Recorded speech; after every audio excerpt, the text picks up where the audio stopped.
All right. First episode of at the moment Untitled podcast that we're going to do while we're in quarantine. So, without further ado, the first guest, Mr. Eridani Effendi. What's up, everybody? How you doing, man? I'm good. I've been so bored, but I'm all right. So, how you coping with the isolation? Isolation was nuts. It is nuts still, but I think I'm slowly getting used to it. Like, cause I don't have like any other friends other than like you, jiu-jitsu guys. So I don't really meet up with anyone else anyway. But yeah. Yeah, it's crazy because for most people that don't know, you're so your family's in Malaysia and you're in Hobart, Tasmania right now, Yeah. and you can't go home. No, I can't. I heard that. Like, if I go back, apparently I can't come back here. And then also my dad was like, "Don't take flights. It's a bit sus." I was like, "Yeah, fair." Yeah, man. So normally right now it's Easter. Um, it's actually Easter Sunday right now, isn't it? Yeah. I don't really know when my uni break starts. I should check that, but I think it might have already started. I would have probably been in Malaysia right now. But like literally, you're just holed up in your university accommodation, and that's it. Like, It's it's like it's like it feels like I'm in solitary confinement, buddy. Like I feel like I'm in jail and I'm being like punished or something. but like, and it was the worst. Like I hit rock bottom the other day when my laptop died. I thought I was gonna go like I thought I was really gonna go crazy, dude. And also like I couldn't do my work, like my uni work. So I was like damn, this is rough. yeah, because you messaged me like, damn man, where do you get some computer parts? And Yeah. I was like, oh my god, if I fix it, it's probably gonna take like this amount. And I was like, oh my god, I think I'm just gonna buy a PC, like a big PC. And then my dad was like, oh yeah, like it's an emergency, I'll cover it. I was like, no way, like really? He was like, yeah, sure. I was like, you're my fucking hero. Pops to the rescue, man. That's so cool. Pops to the rescue, dude. And like I've been meaning to get like a PC for a while because like laptops don't really last. But yeah, I didn't really know when I was gonna get one, so it's kind of, although like my laptop died, like I'm super happy with this now. So I'm like, I don't know, like I'm super grateful for shit. Let's get down to it. Like, so Yeah. we're gonna just talk some jiu-jitsu maybe. Let's do it. Why not? So when did you start?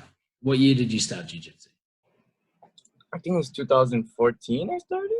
Yeah, right. Yeah, 2014. Awesome.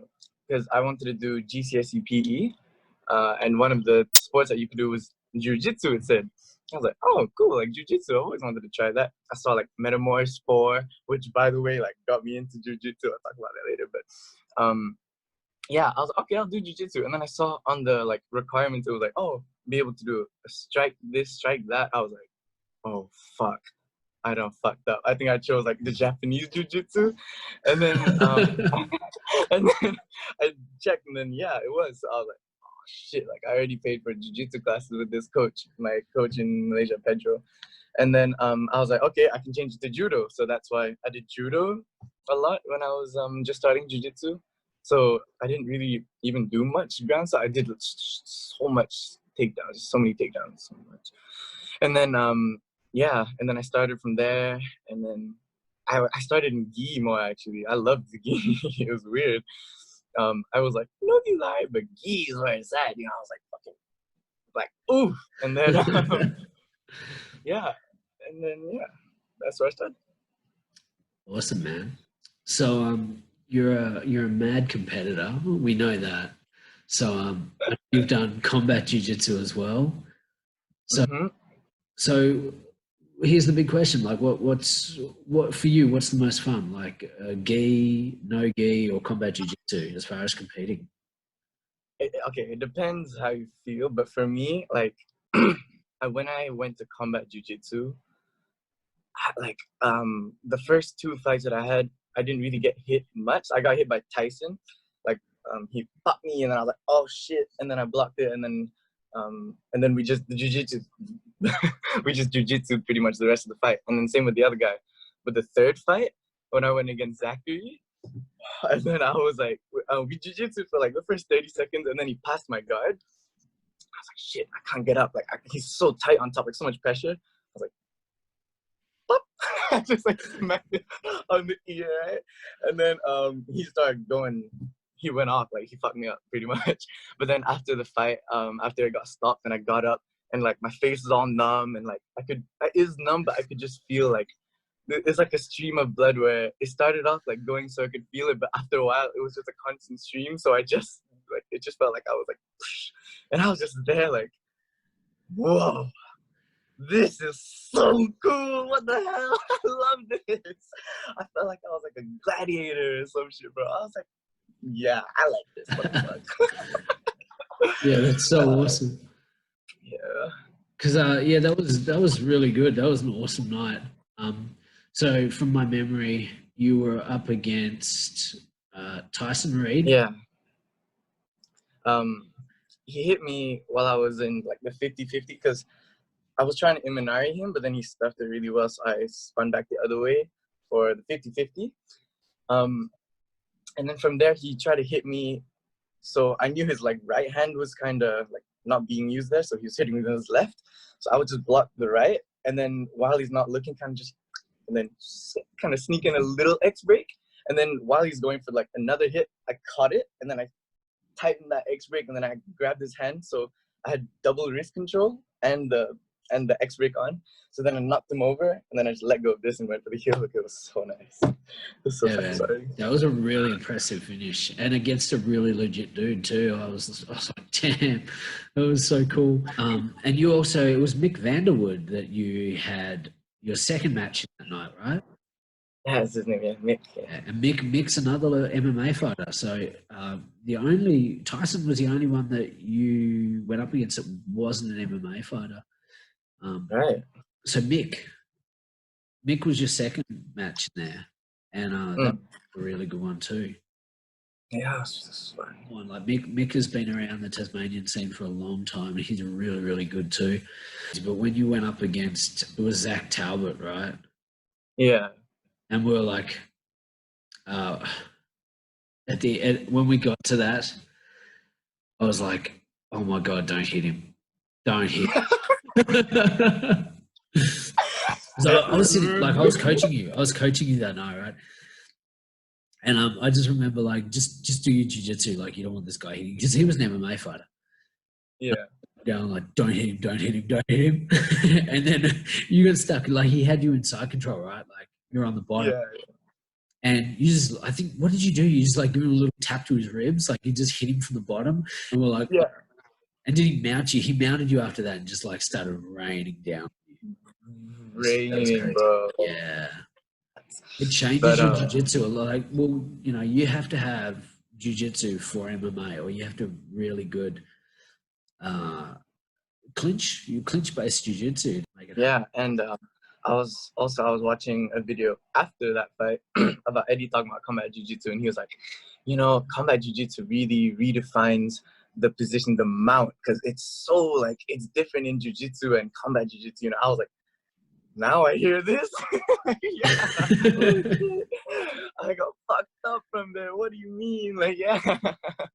You're right, man. It was different. Like, I was like, okay, if I can get to my side. Oh, shit, my fucking ear. Okay, wait, hold on. I gotta block this shit. Okay, wait. Now my other hand's gonna. And then, like, he was really smart about it. Like, I would block here so that he would go around the sides. So then last minute, I would try go here. But then last minute, he would change to the middle. And I was like, oh, my God. Fucking with my brain, bro. He's so good, actually. Yeah. Oh, that was a really incredible night. Like, you come through a brown belt in Tyson and a purple belt in Mick. I believe Mick was a purple belt then. I don't know. And Zach was a brown belt at the time, I believe, and since he's got his black belt, so. man, you were hanging with some really, really high level guys. Right. And you were a blue belt at the time. So just incredible, man. Incredible. So that was a really good. Yeah. Dude, that was like I always watch back like the videos of that night, and there's one where there's audio and there's one where there's no audio, like Kieran sent in. But you can see like our whole squad there like watching, and it's so like, oh man, I want to cry. Like I'm like every time I watch back I look at a different person, and there's like Jason, he's like yeah, and then there's Zach, and he's like yeah, and then there's you like just like sitting there like cross-legged like coaching me. I'm like, this is sick. Like what the hell? Like I got my squad fucking literally in my corner, like behind me in my ear, and then everyone's just like, yeah, get it.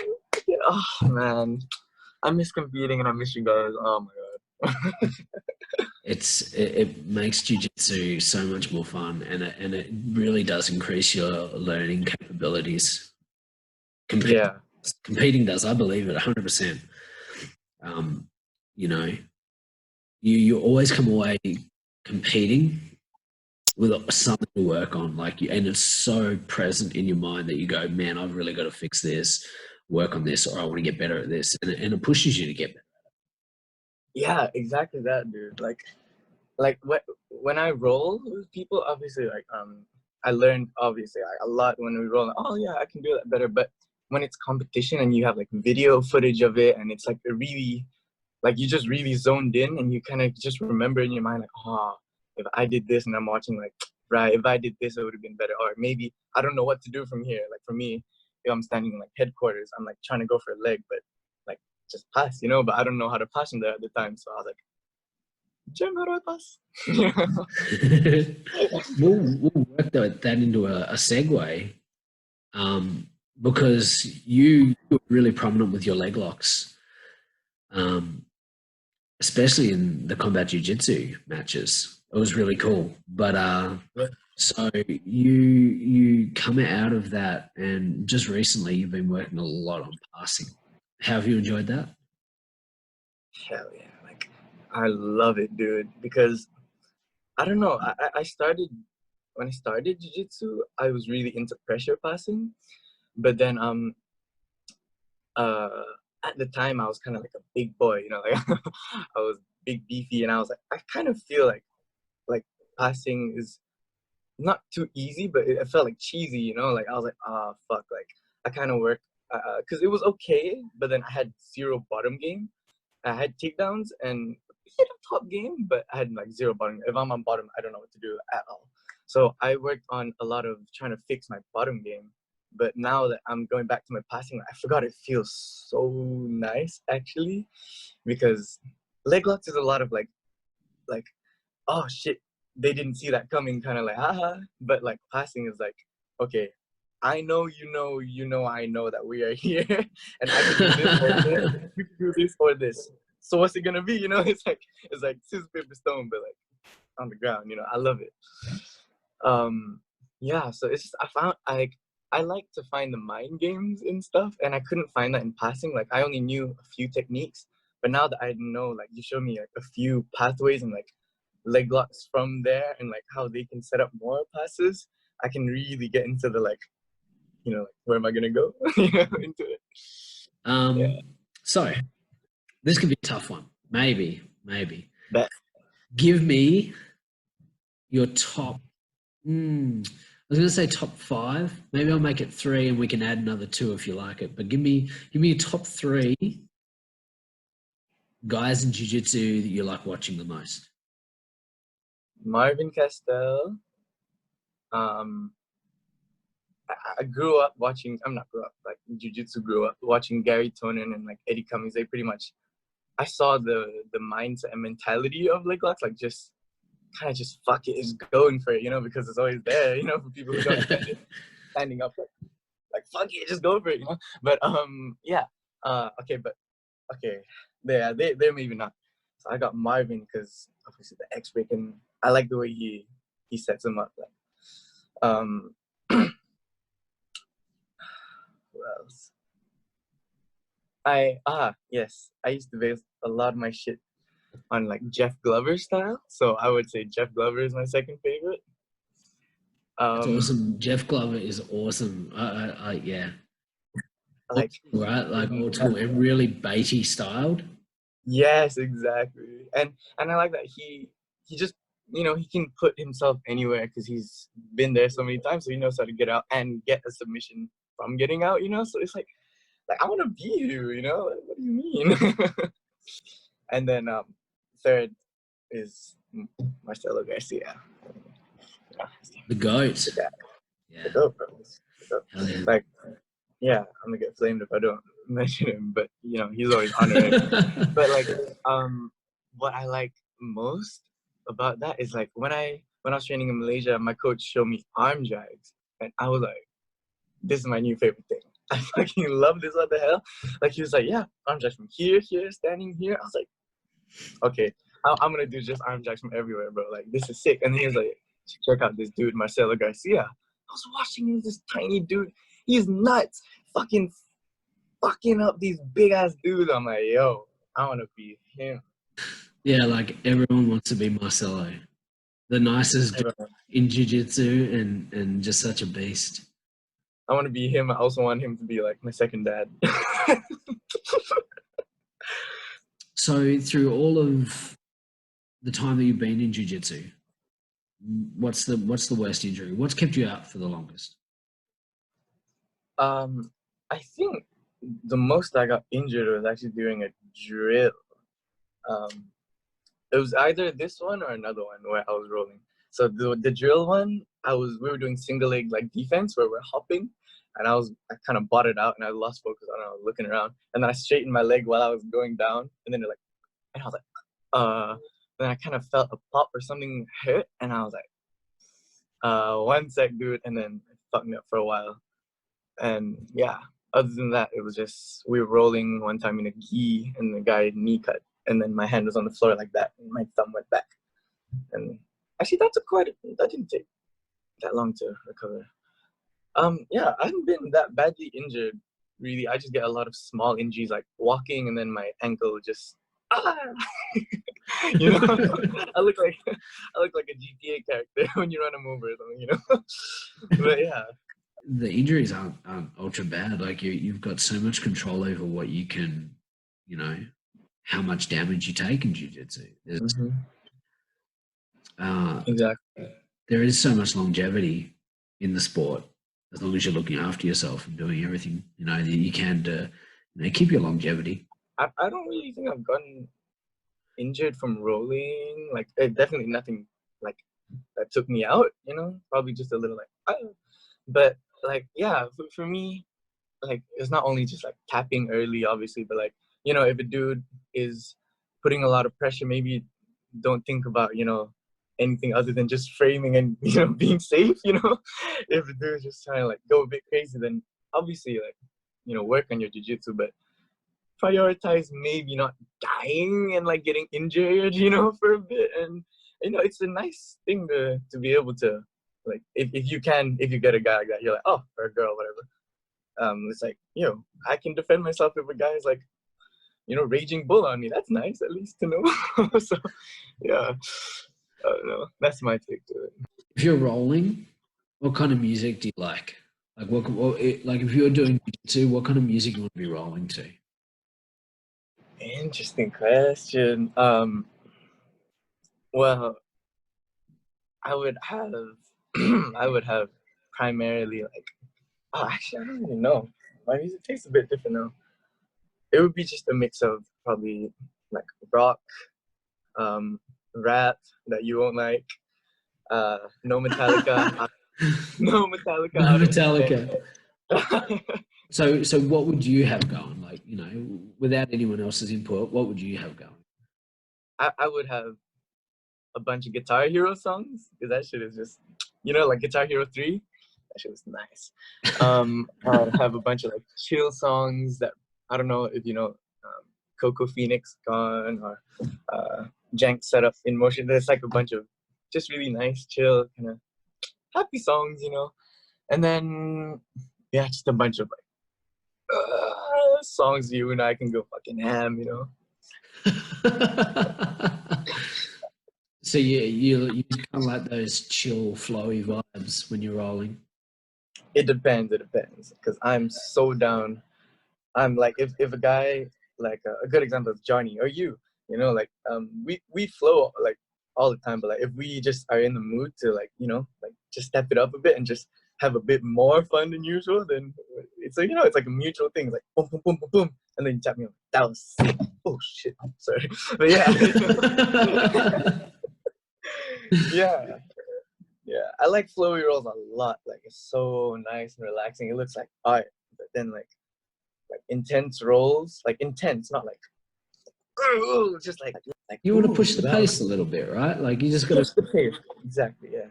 yeah, you gotta, you know, get that engine running. Mm, mm. 100%. Have you done any martial arts before you started jiu-jitsu?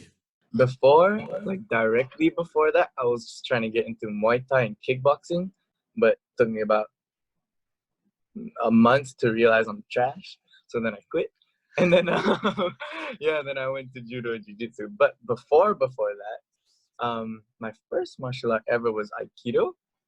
And then my dad started me out in that when I was maybe like 4, I think, something like that. Me and my buddy Martin Sargent, yeah, we were just like tiny little good guys, like doing like these little wrist locks on each other. And then, Wow. yeah, and then I grew up doing that like a lot. Like I was okay with it. Like it wasn't like anything super exciting to me because it was a little bit boring, the classes, you know. But it was like whatever. I go with my dad and he likes it, so I'll just go with him, you know.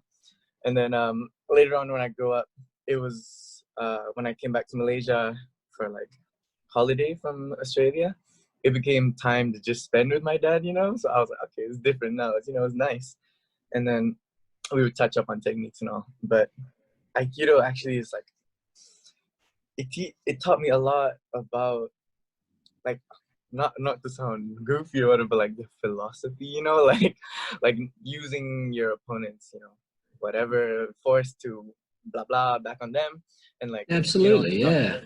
and to treat your opponents like, you know, with respect and not like fuck them up, you Yeah. know, like get them Yeah. down, and when they're down, just like, all right, bet we're done here, you know, like yeah, that's it, just disarm, you know, whatever.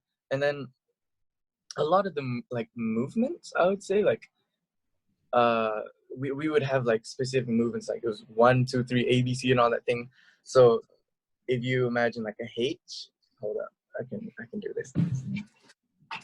So this like this, right? And then there's like a H with a line here, so you're standing in the middle.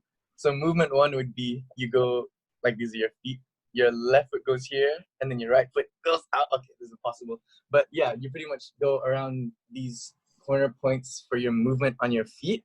And then that um there's like a kind of a dance that you can do to practice that, where you guys both stand like face to face, and then you go like move it face to face, and then you like swap out like your feet, like it's like mirroring footwork.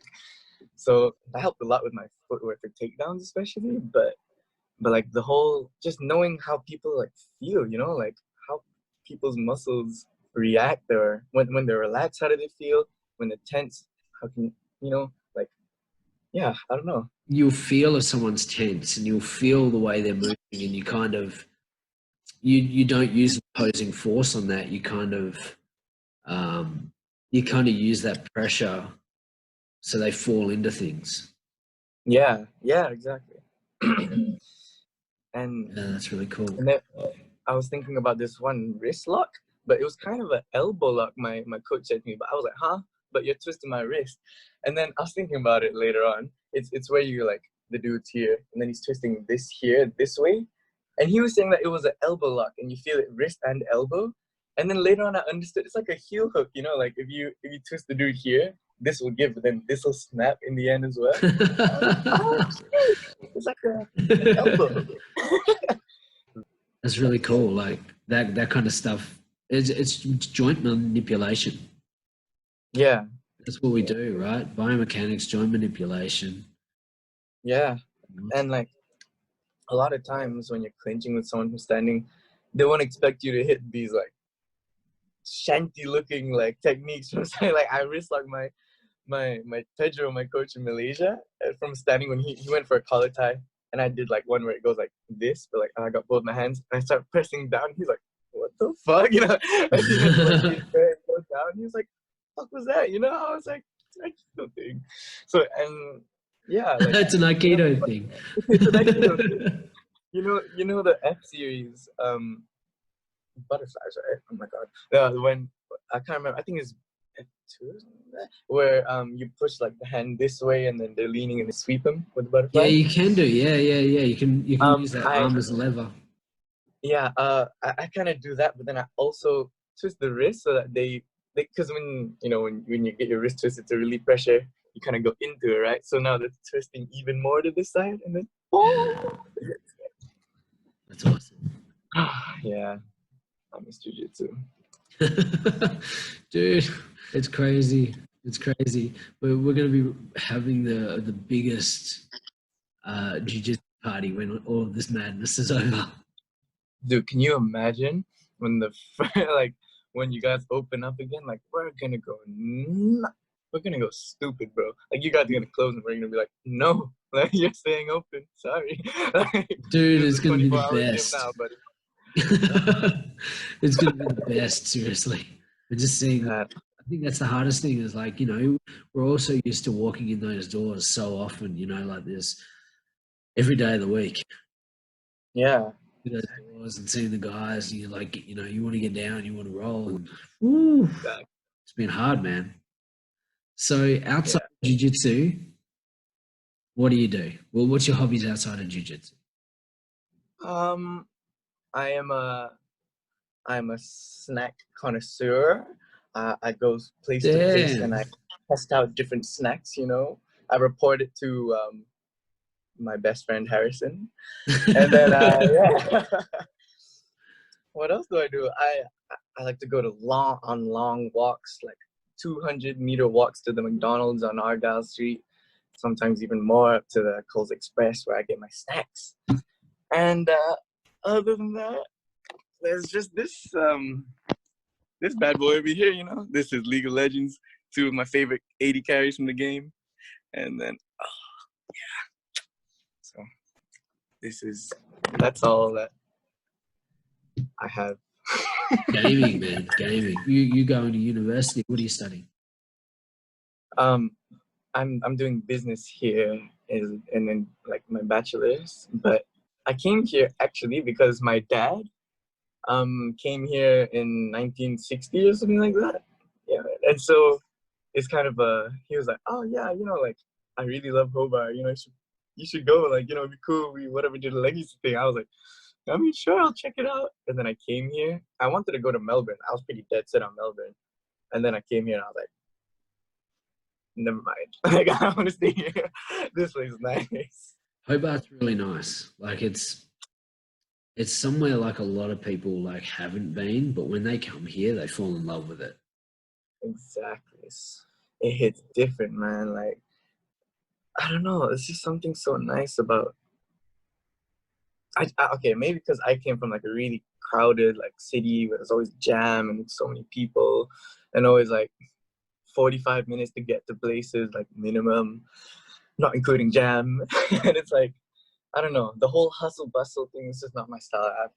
I don't like the city. It's kind of hectic. I kind of get a bit stressed, So, and Hobart is like the least stressful place in the world. So I love it. Really is. When I used to skate to jiu-jitsu, like I just got my electric skateboard. I skate along like the sea. Like what the hell? That's sick. I'm skating along a like train track in the sea, a bunch of places to stop and just eat snacks or drink water or whatever, and then keep going. Yeah, it was so nice. I fell in love though. I got to travel a little bit. Like I've been, New Zealand. I've been to Japan. I've been to New Caledonia.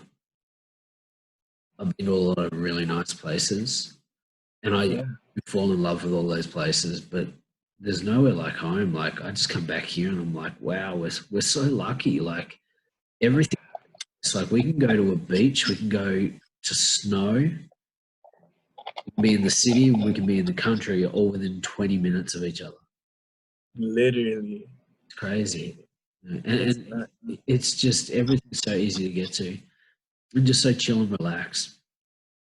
And yeah, it's like people are like, but what's there to do in Hobart? I'm like, but what's there to do in Perth? Like, you know, what do you do? Like, yeah, there might be this to do and this to do, but what do you do? You know, like, because to me, it seems like you game every night with me, buddy.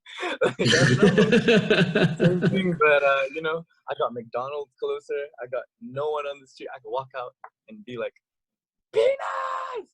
And then no one gives a shit because no one's there. You know? Like, there's no one. I love it. I love being alone. You know, like, I don't know. No, I love being alone, but then I don't like being alone. You know? Yeah. It would be hard, man, because like being so far from your family. And I know, like, you get to travel back and see them so often, but right now is a hard time for you, I guess, because of this whole lockdown. Like, you know, you should be with your family right now. Yeah. Yeah. But I mean, the thing is, like, I go back to Malaysia, and it's a nice break sometimes from like uni stress or whatever. But I mean, not that this break, because we haven't really done anything this semester yet has any stress. But usually I go back and like a few of my friends are back, like Harrison or my ex-girlfriend now. But then I don't really like, if I went back this time, there's not really anything other than my family. But obviously I love my family. I see them and I'm like, wee, but then like I see them quite often. So I'm not to say I don't miss them, but I think they miss me a lot more than I miss them. But like I do miss them, but I don't miss them like crazy. I feel bad about it. But like, you know, like, sorry. But like, yeah, I don't know. You're kind of out there, like you're on your own now. Like you're kind of finding your way in the world now, I guess too, right? Like exactly. It's not that like I don't love the like, you know, any less or anything. It's just that no, I don't know. Like, yeah. I mean, it's like, you know, like say like a 30-year-old or whatever. Like I don't think it's gonna be like, you know, a 14-year-old. You know, like in terms of their parents. And yeah, like, of course. Like your parents are they're always gonna like, you're gonna be their, you know, their baby all the time. So yeah, that, and like, of course I'll they're gonna always be miss you there for like them. crazy. Yeah, obviously. Yeah. Like my like I'm a very like, I'm the very affectionate type of guy, like, in terms of like girlfriends or whatever. And then my mom is very, very affectionate, and I think I'm pretty much get it from her. And then when she's like super affectionate, I'm like, oh my god, okay, sorry, mom. And then like everyone I'm with is like, yo, okay, that's a bit much. I'm like, sorry, I think I know how you feel, bro. So it's like, it's not my fault. But yeah. Anyway, I'm just like talking about unrelated shit right now. What are we talking about? I'm projecting, buddy.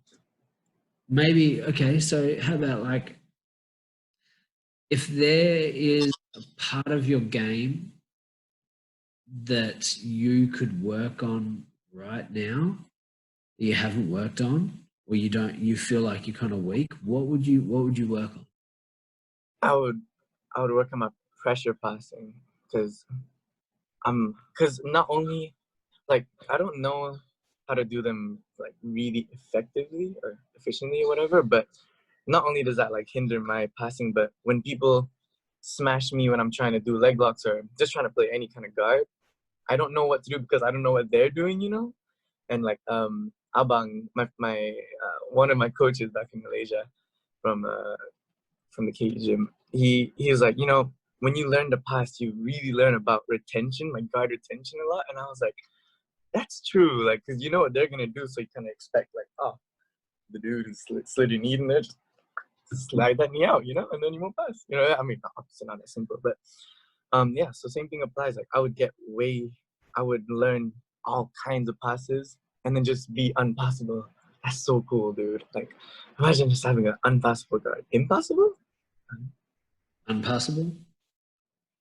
Unpassable? Yeah, unpassable. It's true though, right? It is true. Like when you work on one part of your game, you open up another part. So like if you, Yeah.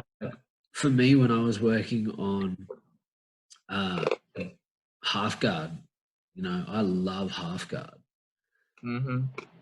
Working on the bottom of half guard helped me immensely in the top. So, and vice versa. So if I'm like trying to pass, I know what I want. And I also know what you want. Like it works in two different, like it's like a dichotomy, right? Like it works in two different, Yeah. it works. Yeah. Like, you gotta bring those two together and work your offense that works together. Yeah.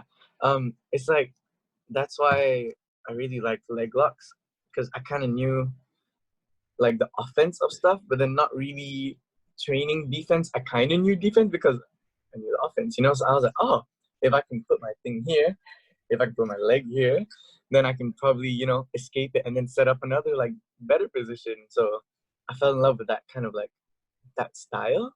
And then I was like, oh, right, this makes sense because I know the offense of it. And then, yeah. What is the most exciting jiu-jitsu match that you've ever seen?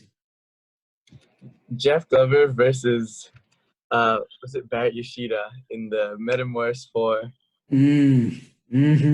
special match. Best, dude.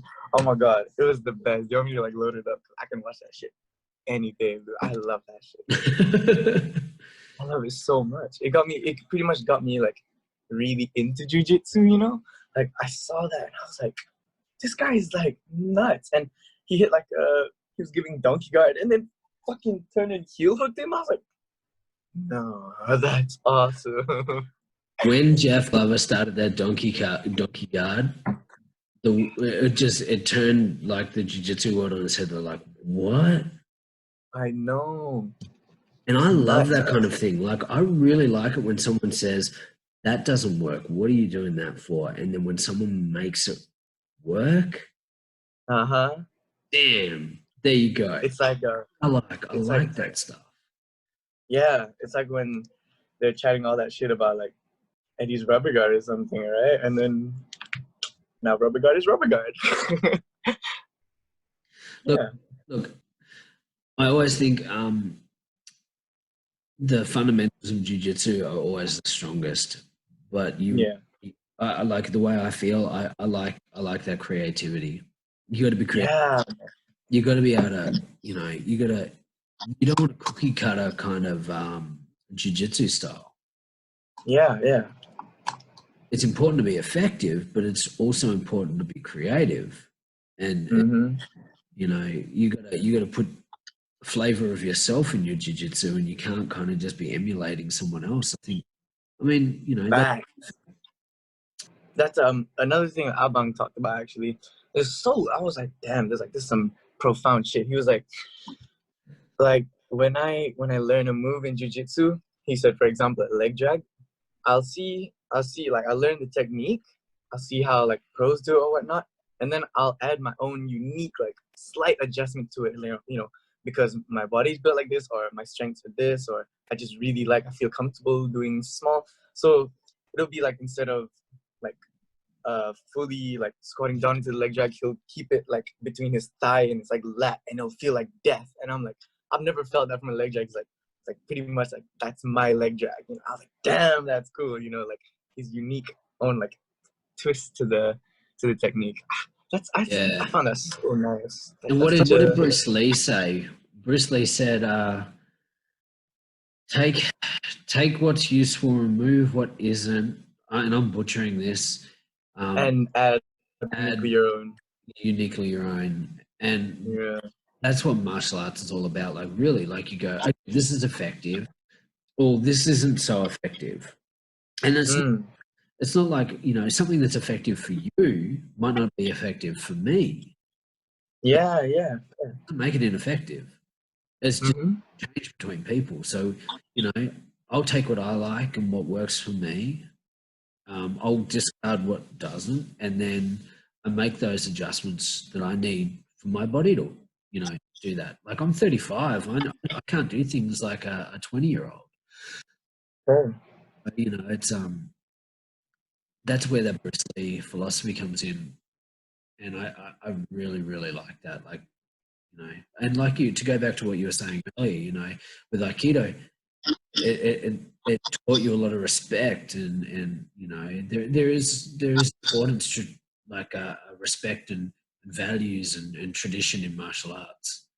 And I think you can do the same thing. You can take a lot from different martial arts again, in the way of values, and you take what you like and then add your own too, which is very important with values. Yeah. I was just thinking about this one time where I genuinely wanted to quit jiu-jitsu. You want to hear about it? That was the mess, bro. Man, it is such a common thing, isn't it? Let's hear all about it. Tell us all about it. Like, okay, I had just like I thought I just got my blue belt, and then I was still maybe like 17 or something like that, and I was going to Melbourne to compete with my sister. Mila, you know Mila. And then, we were training the night before. I was feeling good, and I just felt like, oh, I'm in a pretty, I feel myself kind of improving at jiu-jitsu. This is nice.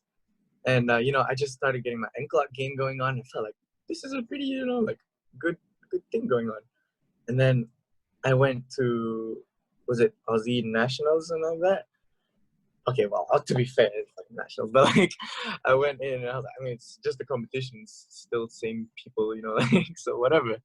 And then I lost, and this was after I don't know, maybe 2 years of just not winning a single match.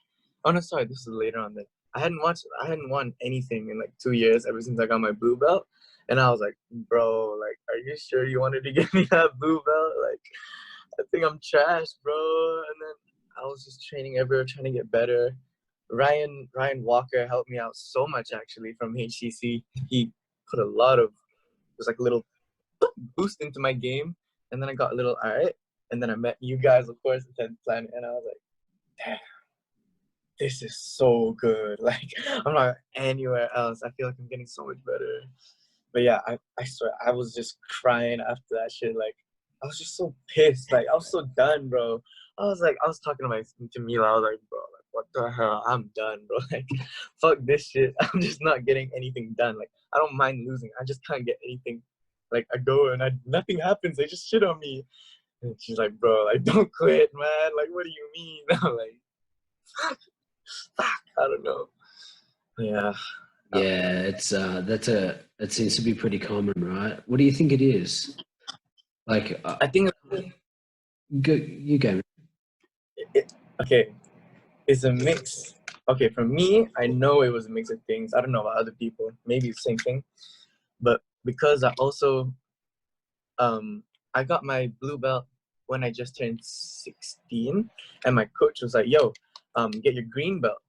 Yeah, green belt, because I was orange belt and I was a junior when I was 15. And then he was like, yeah, go get your green belt. I'm going to grade you. And I was like, okay. And then I got it and I was like, wait. Also, I'm 16 now, so don't I turn back to white belt because I'm an adult? And he was like, oh, it's okay, just bring it, And I was like, okay. And then I went there, and then he was like, oh, you get a blue belt. And I was like, was this an accident, buddy? Am I not really a blue belt? I kind of don't feel it. And then I had this obviously in my mind, bro, was I accidentally promoted for a while? And then that plus just obviously not doing well at all. I was learning, but I wasn't learning at a pace where I looked like I was getting better, I just felt like I was learning but not getting better. I don't know how to explain. And then it was that plus oh my God, I don't deserve to be a blue belt. I'm trying to catch up to be what I already am promoted to. And at the time, the belt thing just really fucked with me. I was like, oh my God, belt, and I was like, whatever, fuck, just whatever. But at the time, it was so, I don't know, it fucked with me. So yeah. Yeah, look, I can only imagine. I wouldn't know, but I can only imagine it would be hard to come from the junior ranks of jiu-jitsu and then to get your blue belt and be an adult. Some people are able to do it, but I think that would be hard.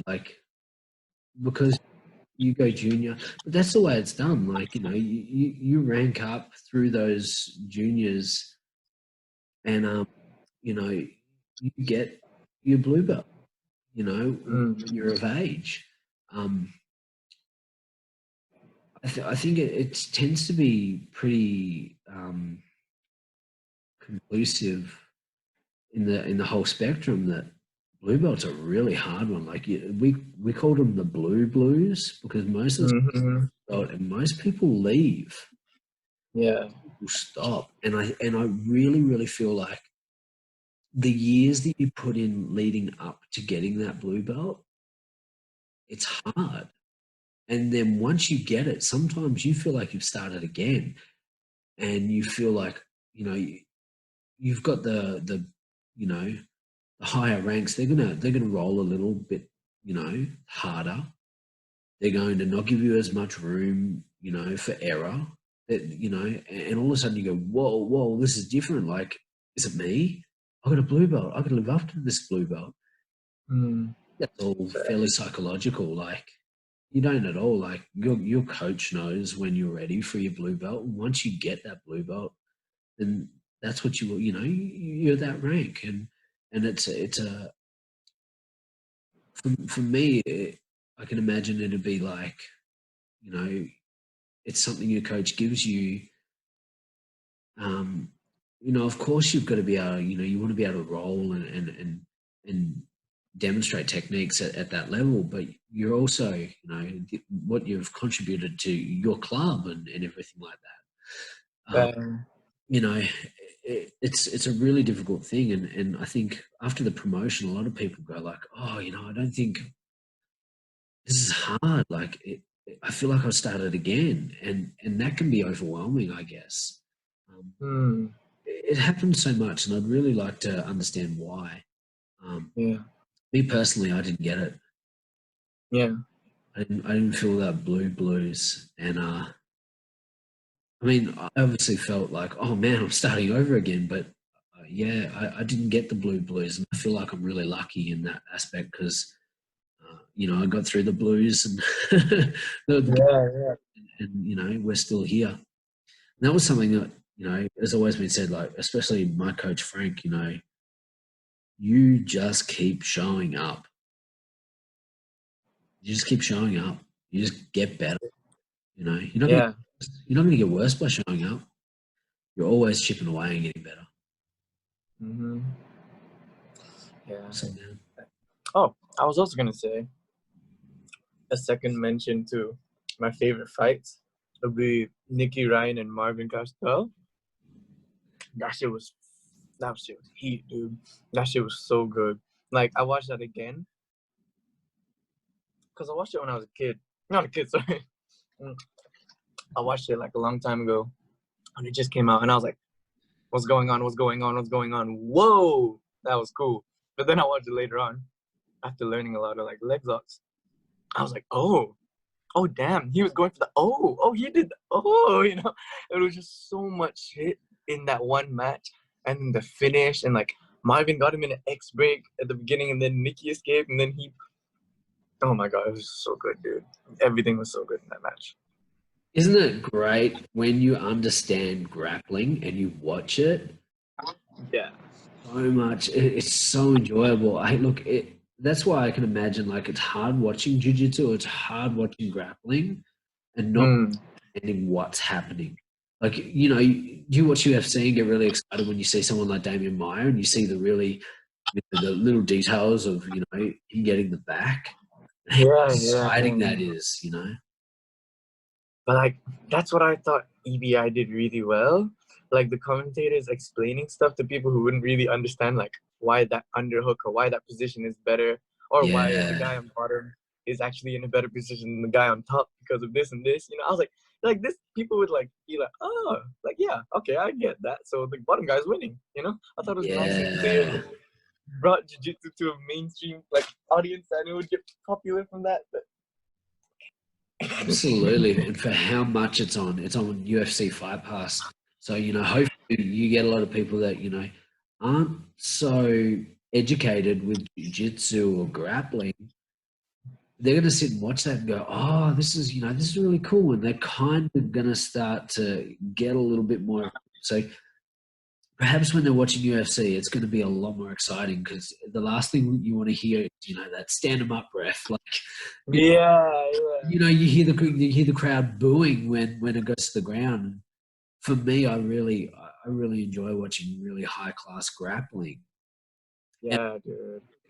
You can get good grapplers in the UFC. There's a lot of great grappling in the UFC, and I just love seeing it. Like, it gets me so excited. You see those little movements that they do where you go, oh, that was so cool. But that's why I like EBI and I like CJJ, just because, like, especially CJJ, because it's as close to, like, the UFC that we're gonna get, or MMA that we're gonna get, where we can zone completely in on grappling. Just You don't realize like how much you can get hit, because like you could be grappling like, I could probably protect myself here from getting hit, and then you protect yourself from getting hit there, and then you get hit and you're like, ow. You're like, damn, this is not this isn't what I signed up for. Yeah, it's like, bro, no, that did not sound like a hit marker. That sounded like my ears ringing, buddy. Like, what do you mean? No. Yeah. That's not right. So funny. But yeah, I mean, I kind of got more than a little bit of a taste of that when old mate Zachary changed my facial structure. Holy shit. Like the next day, I woke up, I looked in the mirror and I was like, ooh, no. It's like, would you do it again? Would you do? I would do it tomorrow. I don't care. I don't have cardio. I got heart, buddy. We got this. I want to. I miss it. What about like a quintet style, like the five? I would do. I would do. You enjoy that a lot? Yes, so much, bro. I love that style. It's so cool. One day, I'm hoping in Tasmania soon, like, we're going to have this big boom and we're going to be able to run different styled comps, because we have a few. Now. We've got the CJJ, and we've got Tasman Robin that now use, a good rule set, not based solely on IBJJF. So you're going to be able to, do heel hooks and everything like that. There's like the cage fights. Yeah. There's cage grappling. Hamish McLaren does a fantastic job there. And he's the one that puts on the, combat jiu-jitsu matches. And I worked with him. I worked with him setting those up and, helping him out with that. He is such a big fan of CJJ. He loves it. He's the one who stopped the fight, basically saved my life. So thank you. Yo, your boy was not gonna tap, bro. I was like, hey man, I'm sorry, man. Anytime now, buddy. Cool, man. Is there anything you want to finish up with? To the 10th Planet Squad, if you're watching this, I missed you guys and I love you all. And I can't wait to get back to the gym. That first night back in, how awesome is the energy going to be? Like, we're all going to be rolling into that gym. It's going to be crazy good. Literally, we're going to be rolling like outside in the car park. Like, during this time where everyone's, they're doing a lot of studying, it's going to be really interesting to see with what people come back to the gym with. I think there's only growth to be had in this time. Yeah, thanks for having me on the 10th Planet Jiu-Jitsu Quarantine podcast. Man, it's untitled at the moment. We're just gonna chill out and just, do this because we have the resources and the time to do it. This is awesome. All right, man. All right, my guy. It's been amazing. And I hope we get to see you soon, man. It's going to be a bro. massive party. I can't wait. All righty. Thank you all. Hope you enjoy the episode. Thanks, Dani. A great time. Thank you, my guy. Awesome. So we'll see who's on the next episode. Sit down with someone else. We'll catch you guys next time.